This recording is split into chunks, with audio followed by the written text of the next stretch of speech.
বর্ষার আগে সমস্ত রকমের সবজির গাছ আমাদের আজ লাগানো হয়ে গেল। তার আগে দেখাই আমাদের বাড়ির চারপাশটা খুব সুন্দর, তাই না?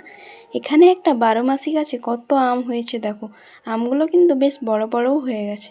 মা এখানে অলরেডি কাজ শুরু করে দিয়েছে। তার সাথে সাথে আমাদের ঢ্যাঁড়সের বীজ বোনাও আজকে হয়ে গেল।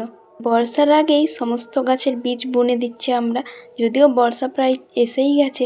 আর এই ড্রাগন গাছের কাজটা একটা কোনো ব্যবস্থা করতে হবে, কারণ গাছটা অনেকটাই বড় হয়ে গেছে। ঘাসগুলোকে আমরা প্রথমে ভালো করে পরিষ্কার করে নিচ্ছিলাম। আগের বছর লাগিয়েছিলাম এই দুটো রজনীগন্ধার গাছ, এই বছর সেখানে স্টিক আসতে শুরু করে দিয়েছে।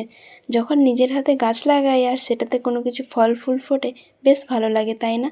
আমি এখানে বরবটি, পটল, ঝিঙে আর ঝিঙ্গের বীজও নিয়েছিলাম বোনার জন্য, যদিও আজকে শুধু বরবটির বীজটাই বোনা কমপ্লিট হয়েছে। তারপর গিয়েছিলাম রাস্তার ধারে একটু বসতে, যেটা আমার খুব ভালো লাগে বিকেলবেলার দিকে। প্রায় সকলেই বিকেলের দিকে রাস্তার ধারে আসে, আর কত সুন্দর হাওয়া দেয় এখানে, তাই বসতেও বেশ ভালো লাগে।